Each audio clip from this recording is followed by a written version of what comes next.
नमस्कार। एक सप्ताह के गैप के बाद हम आए हैं संडे स्पेशल में।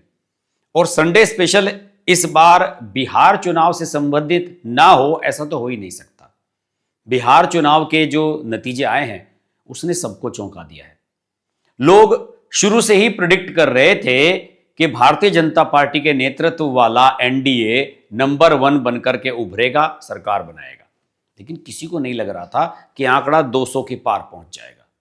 सब लोग चौंक गए हैं। दूसरा, एक और अलग प्रेडिक्शन लोग कर रहे थे। सब लोगों का यह मानना था कि चूंकि पिछली बार चिराग पासवान एनडीए से अलग हो गए थे 2020 के विधानसभा चुनावों में, तो सबको यह लग रहा था कि इस बार चूंकि चिराग पासवान प्लस हो जा रहे हैं तो जेडीयू नंबर 1 पार्टी बनकर उभरेगी एनडीए के भीतर। ऐसा नहीं हुआ है। बीजेपी ने सबको चौंकाया है। भारतीय जनता पार्टी 89 सीट्स लेकर के नंबर 1 पार्टी बनी है और यह उसका 2010 के बाद सर्वश्रेष्ठ प्रदर्शन है। तब उनकी 91 सीट्स आई थी। इस तरीके से 101 सीट लड़ने के बाद अगर आप 89 सीट जीतते हैं तो इसमें कोई कमी नहीं रह जाती है। इस प्रकार के नतीजों के जो असर हैं, रिफ्लेक्शन हैं, साइड इफेक्ट्स हैं, अन्य विधानसभा चुनावों पर भी नजर आने वाले हैं। अभी देखिए, प्रधानमंत्री नरेंद्र मोदी ने जब विजय स्पीच दी बिहार के नतीजे आने के बाद, तो उन्होंने पश्चिम बंगाल की तरफ इशारा किया। उन्होंने कहा कि जिस प्रकार से छठी मैया ने हमें यहां पर बिहार में आशीर्वाद दिया है, हमें पूरा पूरा यकीन है कि हम पश्चिम बंगाल में भी इसी प्रकार की सफलता हासिल करेंगे। हालांकि अभी उसके बारे में कह पाना बहुत दूर की कौड़ी होगी। अभी कुछ महीने बाकी है पश्चिम बंगाल के चुनाव में और बीजेपी को वहां पर अकेले अपने दम पर चुनाव लड़ना है। वहां पर उसके साथ कोई जेडीयू जैसी पार्टी नहीं है, कोई चिराग पासवान जैसी पार्टी नहीं है, वहां पर जीतन राम मांझी नहीं है। तो वहां की परिस्थितियां बिल्कुल अलग हैं। लेकिन इस देश में एक और ऐसा स्टेट है जिसके राजनीतिक समीकरण, जातीय समीकरण हूबहू बिहार के जैसे हैं। वो है सबसे बड़ा प्रदेश उत्तर प्रदेश, जिसमें 403 विधानसभा सीटें हैं। वहां पर बहुमत पाने के लिए कम से कम 202 सीटों का आना आवश्यक है। आपको याद होगा कि जब 2022 के चुनाव हुए थे उस समय उत्तर प्रदेश में बीजेपी ने 255 सीटें जीतकर प्रचंड बहुमत हासिल किया था। समाजवादी पार्टी की 61 सीट्स आई थी, यानी कि अखिलेश यादव की पार्टी की। आज की तारीख में यह बड़ा आसान सा लगता है कि कहां 255 कहां 111। लेकिन मैं आपको यह बताऊं जरूर कि भारतीय जनता पार्टी की 2017 के मुकाबले 2022 में 57 कम सीटें आई थी, 57 सीटें घटी थी। यानी कि आंकड़ा जो है वो 300 के पार था। जी हां, 300 के पार आंकड़ा था और उससे गिरकर के भारतीय जनता पार्टी 255 पर आई थी। लेकिन चूंकि बहुमत का आंकड़ा केवल 202 है, इसलिए आसानी से योगी जी दूसरी बार मुख्यमंत्री बन गए थे। और वोटों का स्विंग जो हुआ था 2022 में, उसमें बीजेपी के समर्थन में केवल 1.62% का वोट स्विंग हुआ था, लेकिन समाजवादी पार्टी के समर्थन में 10.24% का वोट स्विंग हुआ था। यानी कि ज्यादा तरक्की समाजवादी पार्टी ने की थी। इसके बाद जो चुनाव आया 2024 का, आप सब लोग जानते हैं कि 2024 के चुनाव में क्या हुआ था। यहां पर उत्तर प्रदेश में नंबर 1 पार्टी बन गई थी लोकसभा चुनाव में समाजवादी पार्टी 37 सीट जीतकर। 36 सीटों के साथ दूसरे नंबर पर पहुंच गई थी भारतीय जनता पार्टी, क्योंकि वो जो आरक्षण को लेकर हल्ला मच रहा था, अग्निवीर को लेकर, जातीय समीकरणों को लेकर, संविधान बचाओ, ये सब जो घटनाक्रम शुरू किया गया था, राजपूतों का बहिष्कार, उसके बाद भाजपा को यहां बहुत नुकसान हुआ था। तो अब नेक्स्ट जो बड़ा स्टेट भारतीय जनता पार्टी का जहां दांव पर है, देखिए पश्चिम बंगाल की मैं इसलिए तुलना नहीं कर रहा हूं, पश्चिम बंगाल में बीजेपी ने कभी सरकार नहीं बनाई। वहां पर पहली बार सरकार बनाने के प्रयास कर रही है, वहां उड़ीसा जैसी स्थिति में है।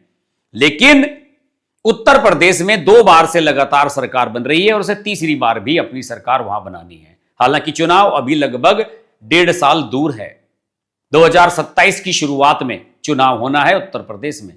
लेकिन उत्तर प्रदेश के मुख्यमंत्री योगी आदित्यनाथ ने इसकी तैयारी 2024 के जो लोकसभा चुनाव हुए थे उसी के बाद से कर दी थी। आपको याद होगा, अगर मैं कुछ चीजें याद दिलाऊं, तो एक बहुत बड़ा नैरेटिव चलाया गया था कि साहब बीजेपी तो अयोध्या सीट भी हार गई है, कि अयोध्या सीट हार गई क्योंकि अयोध्या पर समाजवादी पार्टी के अवधेश प्रसाद जीत गए थे, और उसके बाद राहुल गांधी और क्या नाम उनका, अखिलेश यादव पार्लियामेंट में साथ साथ लेकर के घूम रहे थे अवधेश प्रसाद को, बार बार ये दिखा रहे थे कि देखिए हमने बीजेपी को हरा दिया है, और वो भी अयोध्या में जहां पर उन्होंने राम मंदिर बनाया था। एक बहुत बड़ा नैरेटिव था। ये योगी आदित्यनाथ के लिए भी बहुत बड़ा झटका था, क्योंकि योगी आदित्यनाथ भगवाधारी है, संत है, और श्री राम मंदिर को बनवाने में जितना उनका योगदान है शायद और किसी का होगा। वो जब भी लखनऊ से जाते थे गोरखपुर, अपने मठ अयोध्या से होते हुए जाते थे। एक एक सप्ताह में 2-2 बार अयोध्या में जब राम मंदिर बन रहा था तो योगी जी वहां पर विजिट किया करते थे। तो इस लिहाज से एक क्या कहना चाहिए, बड़ी एम्बेरेसिंग और बड़ी ही अजीबोगरीब स्थिति योगी आदित्यनाथ के साथ थी। जब 2022 में सरकार बन गई इनकी, 2017 में योगी जी के नाम पर चुनाव नहीं लड़ा गया, लेकिन 2022 का चुनाव योगी जी की गुड गवर्नेंस पर लड़ा गया, उनका जो लॉ एंड ऑर्डर है उस पर लड़ा गया, और उससे सफलता भी हासिल हुई। लेकिन यहां पर ऐसा नहीं हो रहा है।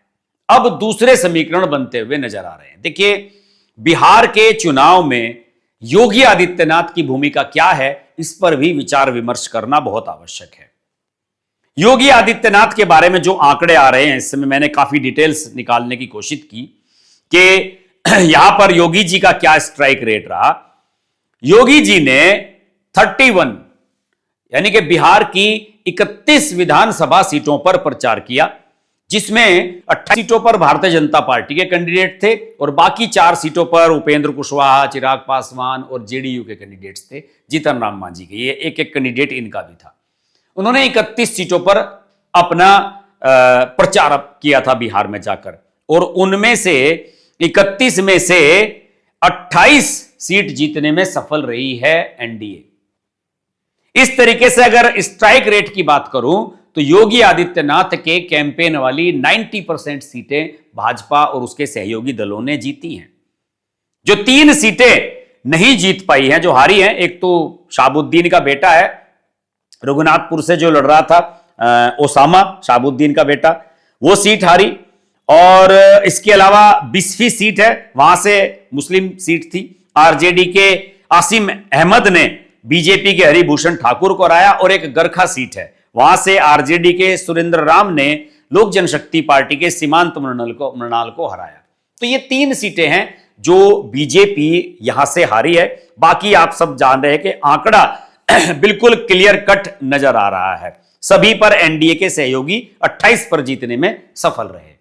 योगी जी के 2 ही हथियार हैं, एक तो हिंदुत्व और दूसरा बुलडोजर। अगर मैं बुलडोजर की बात करता हूं तो उसका मतलब है लॉ एंड ऑर्डर, माफियाओं पर उनका कहर, और लॉ एंड ऑर्डर जो उन्होंने उत्तर प्रदेश में कायम किया, यही उनकी यूएसपी है। आपको याद होगा कि महिलाओं ने 2022 के विधानसभा चुनाव से पहले, जब बहुत सारे पत्रकार मीडिया के वहां पर यूट्यूब चैनल वाले अपना सर्वे कर रहे थे, लोगों से बातचीत कर रहे थे, फीडबैक ले रहे थे, सब महिलाएं एक बात कहती हुई नजर आई थी कि भाई महिलाओं की सुरक्षा, हमारी जो बहु बेटियों की सुरक्षा है, वो सबसे महत्वपूर्ण है हमारे लिए, और हमें योगी आदित्यनाथ की सरकार ने वो दिया है।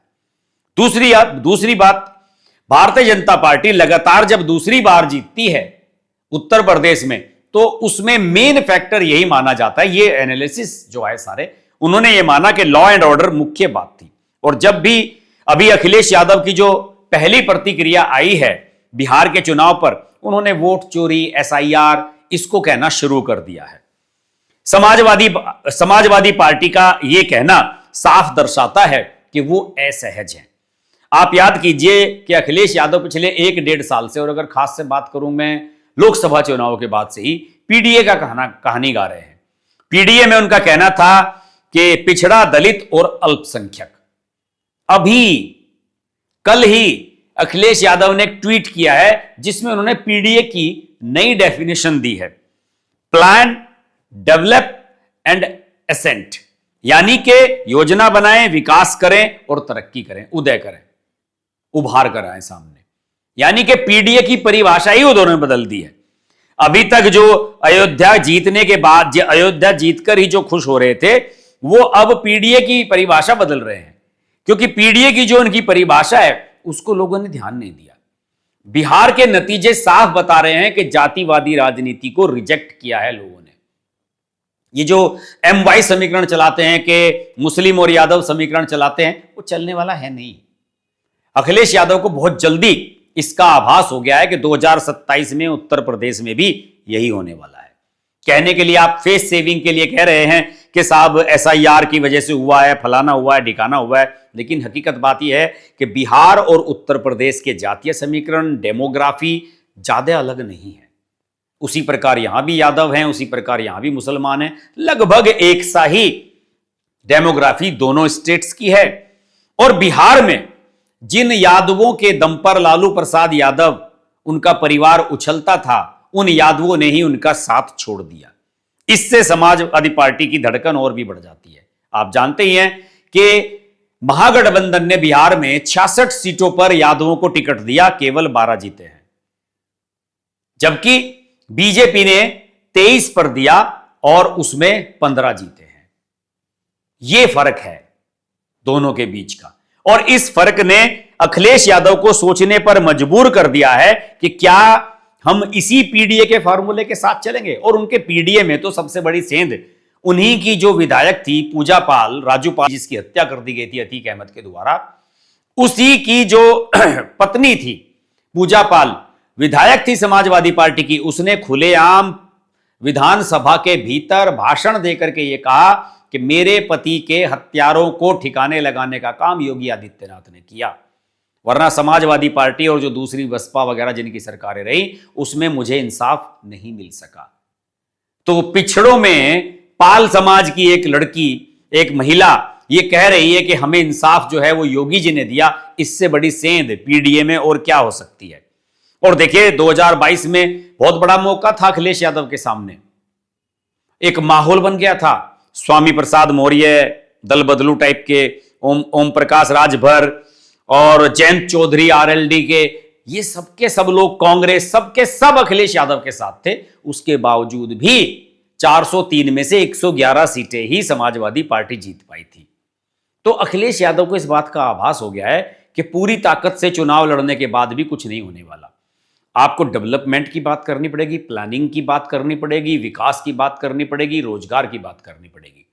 तेजस्वी यादव ने किया तो था, लेकिन उनका जो जंगल राज का पुराना नैरेटिव है वो भारी पड़ गया।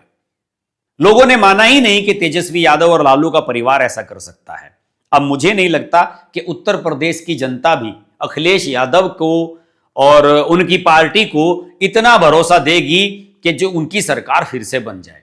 लेकिन ये जो बिहार के चुनाव में योगी आदित्यनाथ का 90% का स्ट्राइक रेट आया है ना निकलकर, कि 31 सीटों पर प्रचार किया और 28 सीटें जितवा दी एनडीए को, इससे नींद उड़ गई है समाजवादी पार्टी की। किसी को भी यकीन नहीं हो रहा है। देखिए वहां भी वही कहानी है जो बिहार में थी, वही यह कहानी उत्तर प्रदेश में है। बिहार में लोगों ने कहा कि एक तरफ तेजस्वी है सीएम के रूप में और एक तरफ वर्तमान सीएम नीतीश कुमार हैं, किसे चुने? तो ऑब्वियस सी बात है, बेटर चॉइस नीतीश कुमार थे। इसी प्रकार अखिलेश यादव के सामने योगी आदित्यनाथ जैसा विशालकाय आदमकद जो बड़ी पर्सनैलिटी है वो खड़े हुए हैं। उनके सामने अखिलेश यादव राजनीतिक रूप से बहुत बौने नजर आते हैं। यही वजह है कि अखिलेश यादव की अब नींदें उड़ी हुई हैं। और योगी जी ने अभी एक और भी काम किया था। अभी उन्होंने विधानसभा का जब सत्र चल रहा था, मानसून सत्र उत्तर प्रदेश का, एक विशेष सत्र बुलाया था 2 दिन का, जो रात दिन चला था, जिसमें पूजा पाल ने वो अपनी ऐतिहासिक स्पीच दी थी। उसमें उन्होंने विजन 2047 का विजन प्रस्तुत कर दिया था। तो योगी जी ने तो लंबी रेस लगाने का प्लान बना लिया है। अब अखिलेश यादव समझ लें कि उन्हें क्या करना है। हालांकि जो अखिलेश यादव का नया पीडीए आया है उससे स्पष्ट हो गया है कि अखिलेश यादव को यह भी आभास हो गया है कि जात पात की जो राजनीति है उससे अब जनता ऊब चुकी है। अब लोगों को काम चाहिए, डेवलपमेंट चाहिए, लॉ एंड ऑर्डर चाहिए। लेकिन फिलहाल बीजेपी के सामने जो एनडीए है उत्तर प्रदेश में, उसके सामने समाजवादी पार्टी का प्लेटफॉर्म कोई नजर नहीं आ रहा है। अब तो जयंत भी उनके साथ नहीं रहे, स्वामी प्रसाद मौर्य भी उनके साथ नहीं रहे, ओम प्रकाश राजभर भी उनके साथ नहीं रहे, तो अकेला चना कैसे बजेगा? ये तो थोता है बिल्कुल चना। बहुजन समाज पार्टी पूरी तरह खत्म है, जबकि एनडीए में आरएलडी भी आ चुका है, अपना दल लगातार है, निषाद पार्टी है, ओम प्रकाश राजभर भी है। तो मुझे लगता नहीं कि शायद कहीं ऐसा ना हो जाए कि जो इतिहास इस बार बिहार में दोहराया जा रहा है, 1.5 साल के बाद उत्तर प्रदेश में भी दोहराया जाए। लेकिन फिलहाल अखिलेश यादव की नींद उड़ी हुई है और इसीलिए वो अब पीडीए के समीकरण और पीडीए की परिभाषा बदलते हुए नजर आ रहे हैं। लेकिन इससे कुछ होता हुआ नजर आ रहा है, ये मुझे नहीं लगता है। आज के वीडियो में इतना ही। संडे स्पेशल का ये एपिसोड आपको कैसा लगा कमेंट के माध्यम से बताइए। अगर आप इस तरह के और भी वीडियो हर संडे को देखना चाहते हैं तो हमारे चैनल को सब्सक्राइब करें, इस वीडियो को लाइक करें, शेयर अवश्य करें और अपना फीडबैक देना ना भूलें। नमस्कार। अगर आपको हमारी वीडियो पसंद आई तो वीडियो को लाइक करें, चैनल को सब्सक्राइब करें और नोटिफिकेशंस के लिए बेल आइकन को प्रेस करें।